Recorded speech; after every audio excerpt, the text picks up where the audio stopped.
On top of India tonight this evening, a unanimous decision. The Central Bank's Monetary Policy Committee has left the benchmark rates unchanged at 6.5%. It's largely in line with what analysts were expecting. It's the fourth time now in a row that the MPC has held rate hikes where they are. The last one was a 25 bips hike in February this year. And the Monetary Policy Committee has also retained the withdrawal of the accommodative stance. According to them now, they're keeping the retail inflation within the 4% target, and that's the aim. In terms of forecast, the MPC has also retained the GDP and inflation projections at 6.5% and 5.4% respectively for the current fiscal. But CPI forecast for the second quarter of FY24 has been raised. It's been taken up to 6.4%. This is what we got from the governor. CPI inflation is projected at 5.4% for 23-24, with second quarter, that is Q2, at 6.4%, Q3 at 5.6%, and Q4 at 5.2%. The risks are evenly balanced. CPI inflation for the first quarter of next financial year, that is 24-25, is projected at 5.2%. Let's break this down with senior economist at Kotak Mahindra Bank, Upasna Bhardwaj, joining us this evening on the show, along with author and senior journalist Tamal Bandyopadhyay. Great to have you both with us this evening. Upasna, let me come to you first. Now, as expected as this was, tell us about your assessment of the MPC's decision to keep the benchmark rates unchanged. Do you think it's the right move at this time while the Fed remains hawkish? US bond yields are spiking, and of course the US dollar has become that much stronger, even as crude oil prices go up? Yeah, absolutely. I think at this point in time, we were expecting that, the MPC is going to keep the repo rate, the policy rates unchanged, and of course, maintain their stance at withdrawal of accommodation. And there were a couple of factors. Largely what has happened is over the last 2 months, if we were to just look at how the domestic situation has panned out. Since you're referring to the global cues, which are extremely adverse at this point in time, RBI has instead used liquidity much more in a micro way to handle the situation. So if we see how the overnight rates or the short-term rates have moved, that has actually moved up by effectively 25 to 30 basis. And that in itself, you can call it an effective rate hike, So I think at this point in time, RBI can actually use and continue to use liquidity as a tool to manage the short term of the shorter end of the curve.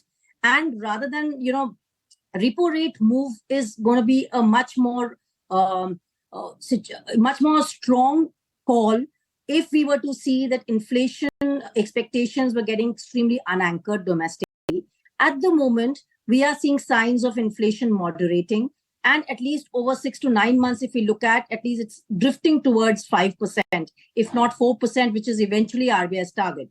So we don't really expect repo rate to be changed, at least in the foreseeable future. It would remain on a status quo, let's say. But today's policy stands out largely more so because of the liquidity stance that they've reiterated. And particularly, they did make announcements on OMO sales possibility, which is again harping on the fact that they're not comfortable with comfortable liquidity or easy liquidity, and they will ensure that they will do anything to keep liquidity on the tighter side.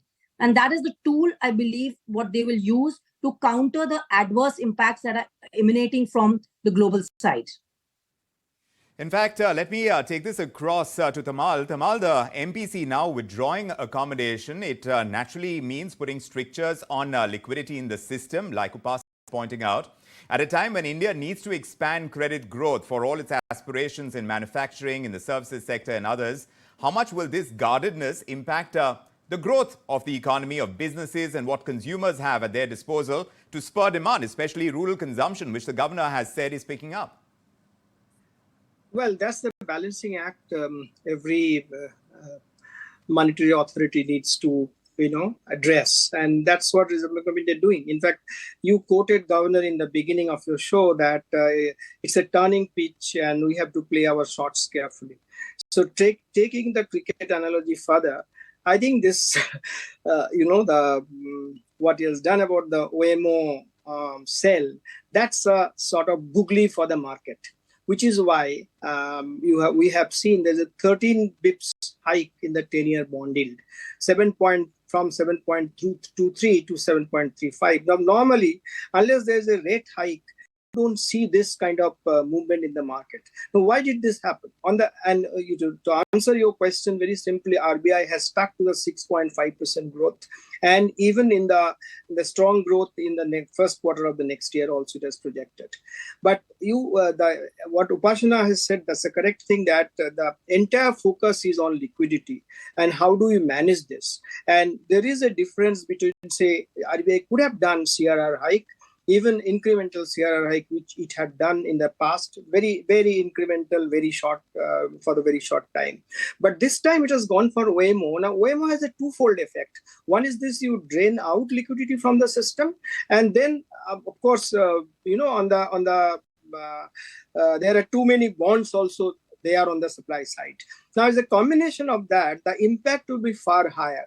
Of course, Reserve Bank of India governor said that we want to kill one bird with one stone. Now, no offense intended for bird lovers.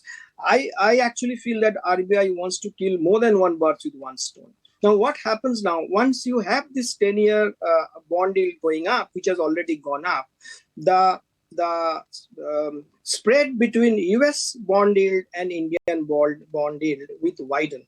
Now, it has been shrinking. Now, when it shrinks, what happened is this: the investors tend to take money out of other markets, and because the US bond market is more favorable than other, caring about taking all factors including risk.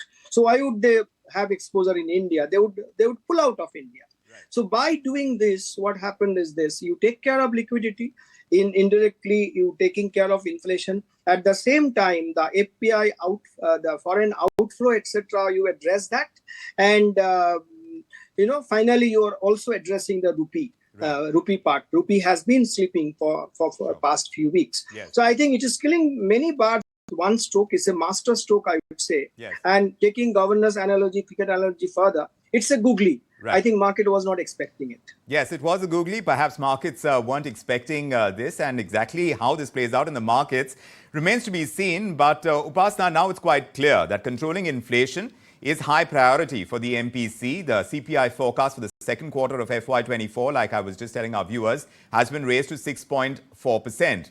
Now, these rising prices, as far as we understand, now we are seeing the MPC choose liquidity as a control measure. But now these rising prices, as we go deeper into election mode, it gets trickier for the incumbent government. Already LPG prices have been reduced. More such moves could be expected.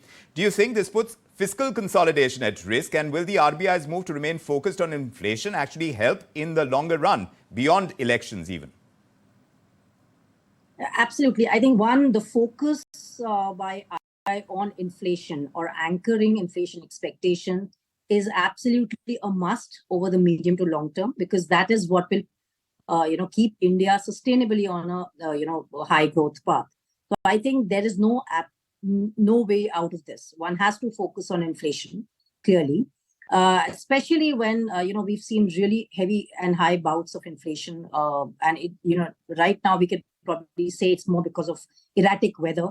But earlier, even core inflation used to be extremely sticky, which was actually suggesting demand side pressures. Of course, the good thing is right now the core inflation is fairly comfortable, and it's more the volatile components which are causing inflation. Going into the next 6 to 9 months, as you said, it is a heavy election period, and this is going to be a challenge balancing out, both sides to this. So the government will have to play a very fine role here to ensure that while there will be some measures which will be relief measures which could be provided for, but they will have to stick to 5.9% target of fiscal deficit. Otherwise, eventually it tends to be much more inflationary. So there has to be a balancing act here by the government as well. The monetary policy cannot entirely take the onus of anchoring inflation expectations. So I think they will have to move hand in hand. Yes. There is pressure clearly, but I believe it's going to be a very minuscule pressure which will eventually end up, and that will be where they may probably decide on postponing certain expenditures or prioritizing certain expenditures at this point in time, Sure. rather than really choosing to slip on. Right. And just to note one point, now with the announcement of India's debt into the global JP Morgan index inclusion, That's right. the fiscal discipline has become much more important as a parameter. Right. So So that is the going to be sure. Something that the government Absolutely. will have to do. Tamal, how do you think, what's your assessment about the sync in which the government's policy measures are working to put industry in a higher growth orbit? How is it working in sync with the RBI's monetary policies, at least in recent times? Do you see that balance coming through? No, it is. In fact, if you have noticed, Reserve Bank of India's there was a question post-policy press conference. Of course, Governor hedged it brilliantly in his own way. But the fact is, yes, if till now what we have seen that government will stick to the fiscal deficit, that's the determination is there. And as Upasna said, I think they need to pick and choose about the expenditure part. But the inflation is actually, it could be an issue in the election. So I don't think the government and RBI can afford to let it be there. That's why I think repeated focus. Of course, RBI is not a political element; it has its own independence. But inflation, if RBI is not taking care of it, it will be a big political issue. So all the more because elections round the corner is a series of state elections and then central election. I think there will be more focus on inflation control, more stringent focus. Had there been no election, probably it would not have been as stringent as possible. Yes. If you look at the RBI governor's statement, how many times did he say that our primary focus is on inflation? We will not stop unless we have 4% inflation.